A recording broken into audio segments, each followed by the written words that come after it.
What's up, guys? If you're not subscribed, please subscribe. Also, please smash that like button on the video and enjoy the show. Several issues that everybody, even that's listening, can do and make changes. There's a lot of things. Why is that money, the $100 billion goes over into Ukraine, another $100 billion, Israel? You go across the board, that's an absurd amount of money that could be going here into our country to do better things. We're a nation of laws. We need to take care of the people in this country because we have a great country. So it's a complex situation when it comes to the solution, but Going down the rabbit hole of being in the middle of either war, or no war at all in any cases. And you just touched on it at the very end of that last point where you were saying, like, yeah, it is a last resort, but it's a resort. It's something that does have to be used.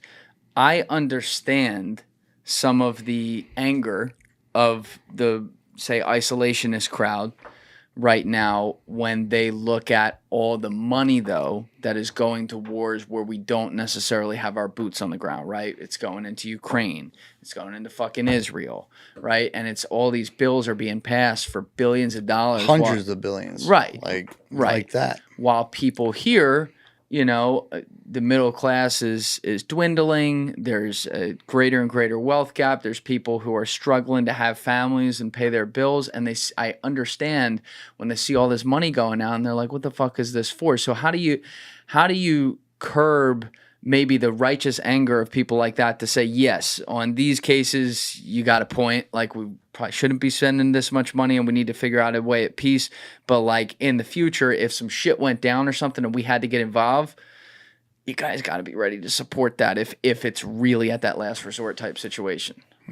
Well, I think it comes down to politics, unfortunately, which I don't ever like to talk about. Like I said, you know, my goal is to unify people and things like that. However, I think people really, need to be doing a better job when it comes to looking at the representatives. You know, the government works for us. That's the model. Unfortunately, everybody, you know, in politics seems to have it backwards. Yeah. You know, we elect officials to run the country, and people need to be doing a little bit more due diligence, spending more time, because what happens in and I've been victim of it myself in the past as a young guy.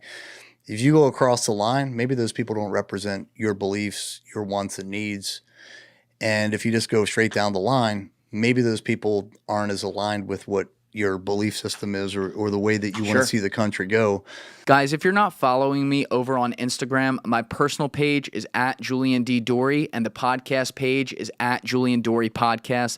Both links are in the description below. I'm trying to build that out. I've never focused on it before, but it's important that obviously I get the fans over there because we announce a lot of things pertaining to the show. So I hope to see you follow me there. Check the links in the description. That's number one. I don't know, is doing due diligence, actually taking the time to get out and vote, and especially local stuff. Like, everyone's busy, man. There's some times where I haven't voted, for local elections, and I don't even know who my representatives are in my state.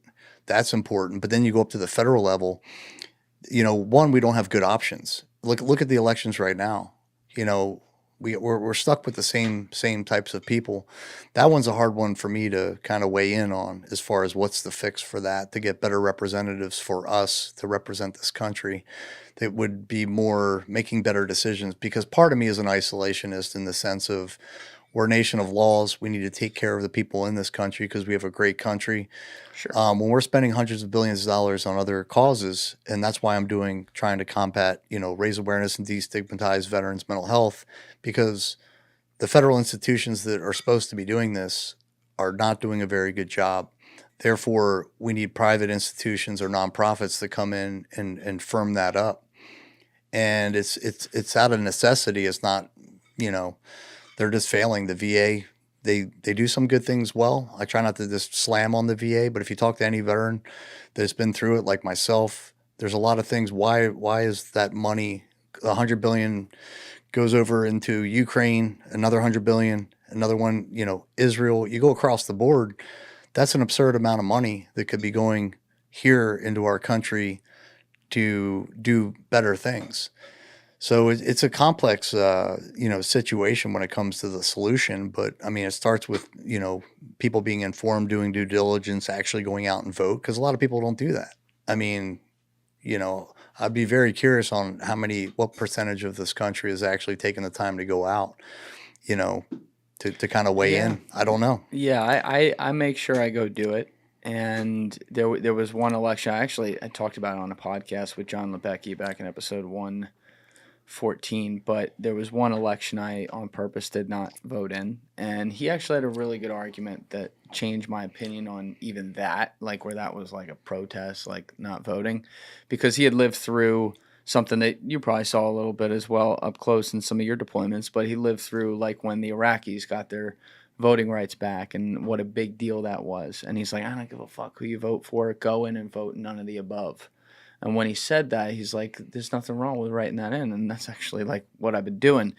But I do think when it comes to local elections, it gets a little tough because, you know, people, including myself, we do have lives. We got things to worry about and shit. I'd be lying if I told you I could name my fucking alderman. I don't even know what an alderman is.